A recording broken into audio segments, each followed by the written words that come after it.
Around 80% of Indians दुसऱ्यांच्या टेबलवरती बघून ऑर्डर करतात. इकडे बघायचं तर मध्ये बघायचं. इकडे पण बघ. थोडी अल्कोहोलची चटणी.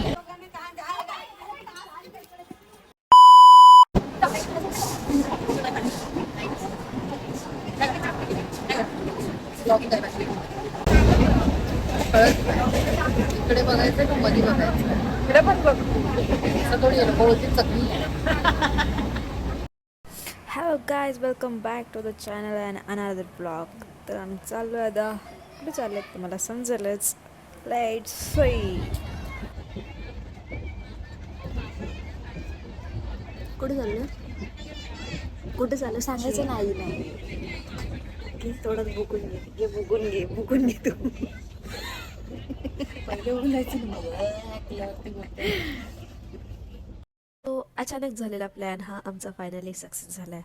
हो, आम्ही चाललो आहे उज्जैनला. आणि लिटरली आम्ही रात्री 12:30 वाजता ट्रेनमध्ये बसलो होतो. ते सकाळी डायरेक्ट उज्जैनला पोचलो. Good morning guys. तो सकाळी आम्ही उज्जैनला पोचलो आणि थोडाफार व्ह्यूज असा मस्त दिसत होता.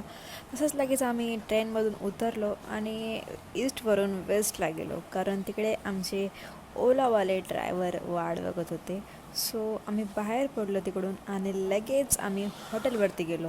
आणि जाताना अशी काय मजा झाली, म्हणजे आम्ही जी ऑनलाईन हॉटेलचं बुकिंग केलं होतं ते खूप हॉटेल लांब होतं. मीन्स त्या हॉटेलवर जायलाच आम्हाला 2-3 तास लागणार होते. सो आम्ही प्लॅन केला की आम्ही जवळच हॉटेल बुक करतो. तर हॉटेलवरती गेलो आम्ही. तिकडे ह्या मॅडमला भूक लागली होती. त्या दुसऱ्या टेबलवरती मेनू, त्यामुळे ती बघते असे काय मागवले. 80% ऑफ इंडियन्स दुसऱ्यांच्या टेबलवरती बघून ऑर्डर करतात. मी नाही बघितलं पण अजूनपर्यंत. तिच्या पोटात गुडरू होत आहे पाणी चेंज झाल्यामुळे, म्हणून ही सध्या त्याचा विचार करत नाहीये. पण आय एम शुअर इथून बाहेर पडल्या 10 लोकांची प्लेट हीच बघणार आहे. नेक्स्ट फ्यू डेज आमचं हेच हॉटेल राहणार आहे. तर हॉटेलमधून ब्रेकफास्ट करून आम्ही लगेच रूमवरती गेलो, कारण आम्हाला लगेच रेडी होऊन फ्रेश होऊन आम्हाला मंदिरामध्ये जायचं होतं. कारण एकच दिवस होता उज्जैनमध्ये आणि आम्हाला जेवढे होतील तेवढे प्लेसेस आणि मंदिरं आम्हाला बघायचे होते. थोड्या वेळात आम्ही बाहेर निघू, मग तुम्हाला उज्जैनचा सगळा व्ह्यू जो पण आम्हाला कॅप्चर करता येईल तो सगळा व्ह्यू आम्ही कॅप्चर करू. आता फ्रेश होऊन आम्ही थोड्या वेळात लगेच निघू. Just view, look at that.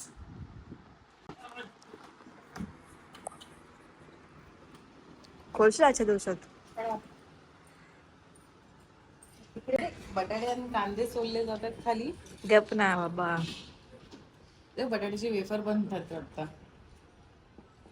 तू हेच पाचवडगिरी करत राहा इकडे येऊन. एक कबूतर भाई, कबूतर पण उडून गेलेलं आहे अंजलीला घाबरून. सो रेडी होऊन आम्ही लगेच निघालो आणि वेट करत होतो ड्रायव्हर काकांची. तोपर्यंत ही मजा येऊ असा विचार केला मी.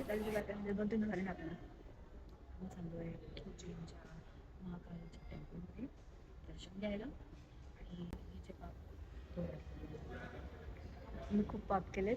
मी कर्म करून आले आतापर्यंत सगळे चांगले. ओके.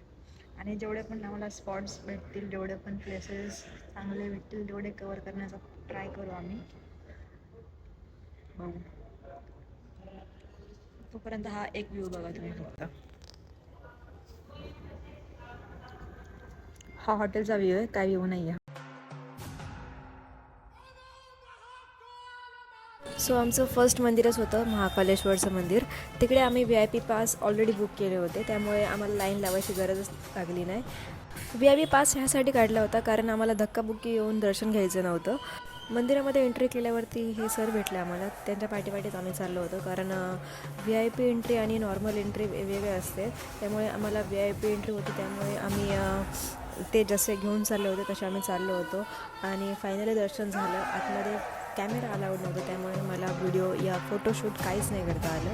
तिकडून आम्ही लगेच दुसऱ्या मंदिराकडे गेलो. आमचं दुसरं मंदिर होतं हरसिद्धी मंदिर. तिकडे गेल्यावरती हे दृश्य बघायला भेटलं, जे की नशा करून येतात. ह्यांना बघून थोडं वाईट पण वाटतं, पण ठीक आहे, कारण हे लोक मंदिरामध्ये येऊनच दुसऱ्या माणसांकडून पैसे मागतात आणि हे असे नशे करतात. तर आम्ही जस्ट मूव ऑन केलं आणि मंदिराकडे गेलो. हरसिद्धी मंदिर आमचं सेकंड मंदिर होतं हे. तर त्यांचं दर्शन करून आम्ही लगेच थर्ड डेस्टिनेशनमध्ये गेलो. एकतर उज्जैनमध्ये आमचा फर्स्ट टाईम होता, त्यामध्ये पण आम्हाला जेवढे मंदिरं कवर करता येतील तेवढे आम्ही कवर करत होतो. त्याच्यामध्ये तो ड्रायव्हर बोलला होता की आपको इस टाइम मंदिर में जाना चाहिए था, उस टाइम जाना चाहिए था. अरे तुला माहिती होतं, तू सांग ना आम्हाला. ह्याला वाटत होतं की ह्याला खलबत्त्यात घेऊन चचावं आता फक्त बास. उज्जैनला तर आली आहे मी, पण इकडे येऊन मी लिटरली 2-3 मंदिरांचे दर्शन घेतले, जे की मला इकडे येऊन असं वाटलं की मी खूप प्लेसेस व्हिजिट करेल, खूप मंदिरांना दर्शन घ्यायला जाईल, पण असं काही झालंच नाही. कारण आमचं हेच मंदिर लास्ट होतं, जे की होतं कालभैरव. तिकडेच आम्हाला खूप म्हणजे आय थिंक 6-7 वाजले होते आणि तिकडे पण एवढी लाईन होती. तिकडे आम्हाला दर्शन घेता घेताच आम्हाला 7:30 झाले.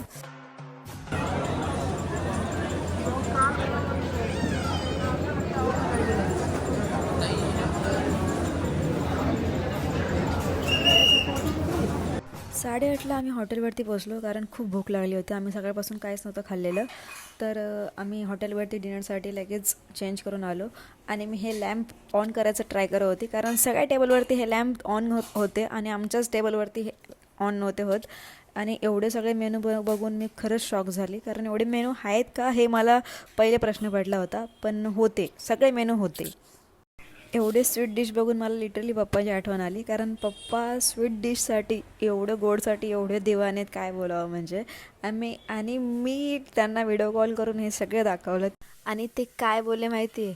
ते बोलत होते, एवढ्या मोठ्या 3 स्टार हॉटेलमध्ये जाऊन जर का तू तिकडे जाऊन काय खाणार नसेल तर हे बॅगेमध्ये भरून घेऊन ये, म्हणजे मी खाईन.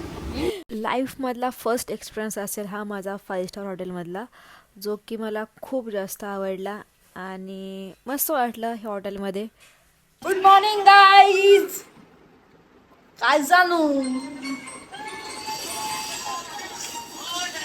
आता आम्ही चाललोय कुठे, कळेल तुम्हाला कुठे चाललोय. मस्त दाबून असा ब्रेकफास्ट केलेला आहे. काय माहिती, ह्या ब्लॉगमध्ये मला तेवढी मजा नाही आली जेवढी मी जाण्यासाठी एक्सायटेड होती उज्जैनला. म्हणजे एवढ्या 5 स्टार हॉटेलमध्ये जाऊन जर का मी खरंच हॅप्पी नसेल तर काहीच फायदा नाही आहे, असं वाटलं मला फर्स्ट टाईम. तर एनिवे, पण माझं महाकालेश्वरचं दर्शन झालं आणि इच्छा होती माझी. सो हा फर्स्ट ब्लॉग असेल माझ्या लाईफमधला ज्याच्यामध्ये मी एन्जॉय नाही केला आहे. एवढ्या लांब जाऊन, उज्जैनला जाऊन, ते पण मी काहीच विजिट नाही केलेत प्लेस. तर भेटूया नेक्स्ट व्लॉगमध्ये. Bye bye.